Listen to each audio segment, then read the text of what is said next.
Por quê? Qual que é o pecado de Davi? Não é só sexual. Aliás, entenda, não acredito nisso, mas vou usar aqui como vertente até para vocês entenderem. É como se fosse um estudo bíblico. Para o judeu, Davi não cometeu adultério. Para o judeu... Você sabia disso? Davi não cometeu... Não sabia. Não, essa Então vamos lá, vamos aprender aqui. Não, eu Agora preciso aprender contigo Meu aqui Deus, agora. já tá... Vamos lá, então, para o judeu, Davi não cometeu adultério. Olha só, e tem coerência. Existe uma coerência, é uma linha de pensamento. Agora, pastor, você acredita nisso? Não acredito. Porém, há uma coerência muito grande. Vamos lá. Até hoje é assim. Todo soldado que vai para a guerra, ele é obrigado a dar a carta de Get. O que é a carta de Get? Carta de divórcio. Todo soldado, até hoje é assim. Então, quando Urias foi para a guerra, o que foi entregue para Betseba? Carta de divórcio. Então, juridicamente, ela estava o quê? solteira, divorciada. Livre.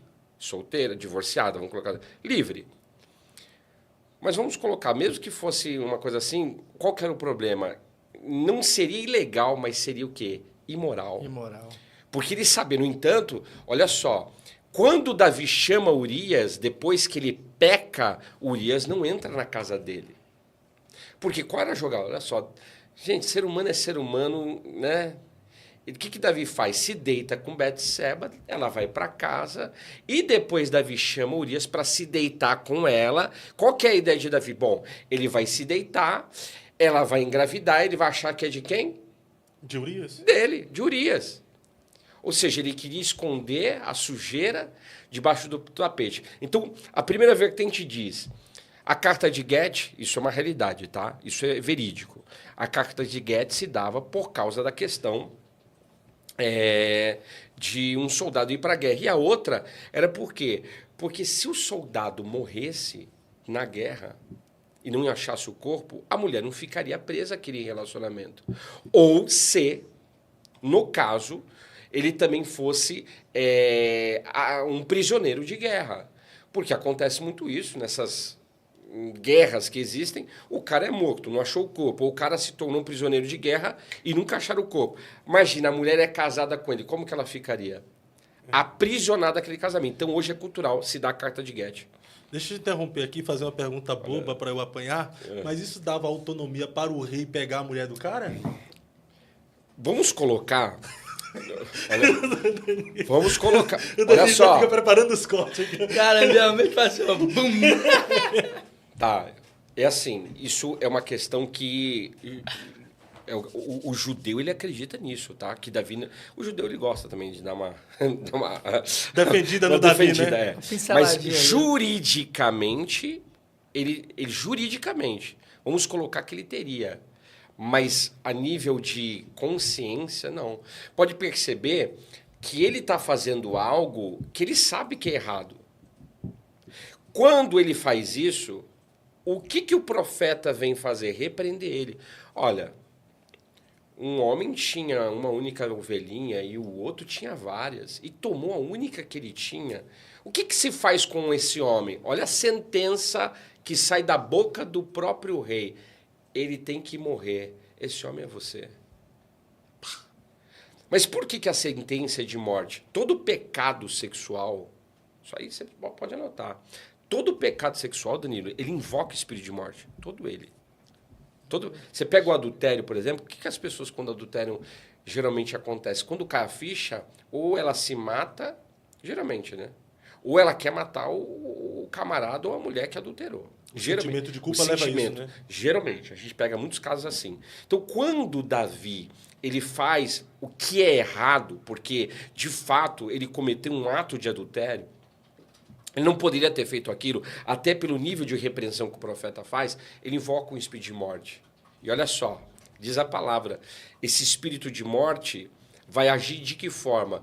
É uma sentença geracional. Deus diz para ele, através da boca do profeta, você não vai morrer. Eu perdoei o seu pecado, só que não vai faltar espada na tua casa. E aí você vai ver duas coisas acontecendo, pecado sexual e morte. Você vai ver o caso de Aminon e Tamar, que é um caso de incesto, na Bíblia. Incesto e estupro, né? Estupro, né? Isso. Um estupro incestuoso. Depois você vai ver o assassinato, né, de Absalão, mata Aminon. Depois os soldados de Davi matam Absalão. Depois você vai ver que a criança que Betseba fica grávida, ela morre. Então você vai ver o cenário na casa de Davi é de mortandade. Por quê? Porque ele abriu essa porta. Por causa... Então a bastardia, olha só, Deus libertou Davi da bastardia. Mas ele vai cometer um pecado que vai, na realidade, é como se ele revogasse aquilo para ele de novo no espiritual. Como se ele trouxesse de volta. De volta. No início da sua fala, o senhor falou assim, ó, que é possível alguém dar dízimo, ser cristão, estar presente na igreja, servir ao Senhor Jesus e carregar isso aí. Porque muita gente pode achar que só o fato dela aceitar Jesus, pronto, eu aceitei Jesus, eu carrego isso aí, essa questão da bastardia e tudo mais. Aceitei Jesus, automático, tudo isso se quebra. Mas, pelo seu ponto de fala... A sua pergunta é boa. Vamos lá.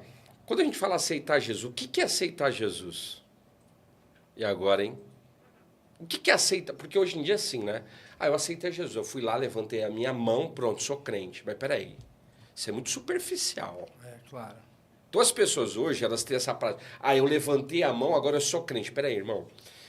Aceitar a Jesus é você ter uma vida, na realidade, com Ele, mas é você passar a ter determinados tipos de arrependimento. Então, o cara veio do mundo, o cara veio com uma bagagem de prostituição, imoralidade, fez tudo de errado. Aí ele vai para a igreja, levantou a mão para Jesus, pronto, está tudo resolvido. É só você ler Lucas 19, o que Zaqueu fez?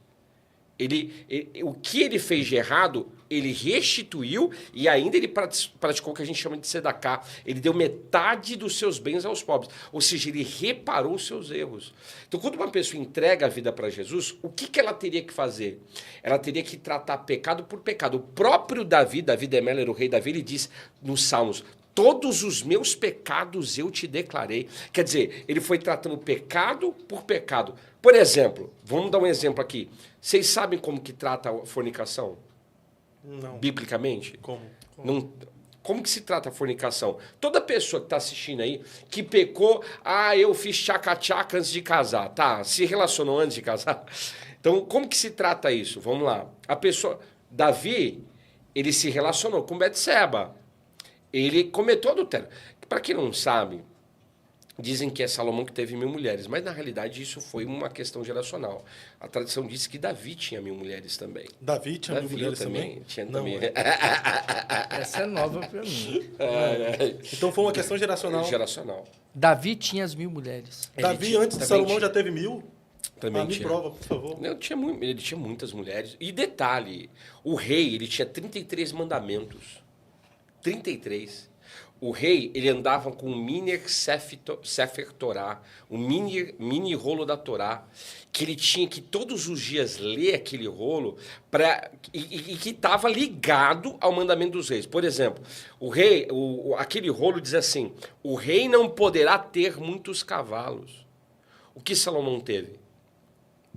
Ele teve praticamente um estado de Minas Gerais inteiro de cavalos. Aí você fala assim, vamos conjecturar, trazer para o dia de hoje. Por que Deus falou aquilo? Que o rei não poderia ter muitos cavalos? Porque cavalo naqueles dias tinha que buscar no Egito. Então Deus diz assim: eu não quero que vocês voltem para o Egito, eu não quero que o rei tenha muitos cavalos. Não traga do Egito. Não traga coisas do Egito, eu não quero. O rei não podia ter muitas mulheres. Tá, vamos lá. Quantas mulheres Davi teve?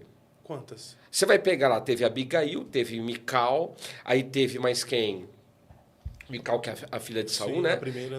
Teve a própria Betseba, que se tornou a mulher primordial depois, que ela se torna esposa de Davi. E que, olha só, que incrível. Por isso que eu falo, onde abundou o pecado, superabundou a graça. Porque a sucessão de Davi não é dos filhos com Abigail, Mical era estéril, mas a sucessão de Davi não era da mãe de Aminon, de Tamar ou de Absalão, mas a sucessão do trono vai ser um filho de Betseba. Olha como que Deus ele é perdoador e ama a vida das pessoas. Quando Deus trata, é isso que eu falo, eu ensino isso aqui, pastor. Quando você vem para Cristo e você vai tratando situações, eu roubei, eu matei, eu adulterei, eu me prostituí, e você vai pedindo perdão, a gente está falando de fornicação, para não sair do gancho, e você vai tratando pecado por pecado, o que isso faz? É como se fosse uma linha do tempo. Eu falo que todo libertador ele viaja no tempo para fazer uma libertação. Quando você faz uma libertação com uma pessoa, há um anjo do Senhor, muitas vezes, que está ali, que vai lá naquele exato momento, rompe algo no espiritual. Tem muita gente presa ao passado. E o que acontece? A partir do momento que a pessoa confessa o pecado dela, que ela trata aquele pecado, se começa uma nova linha do tempo. É onde que diz lá em Miqueias, né? Dos nossos pecados, dos seus pecados eu não me lembrarei mais. Diz lá que os seus pecados agora eles vão se tornar, na realidade, brancos como a neve. Quer dizer, é uma nova linha do tempo que se inicia.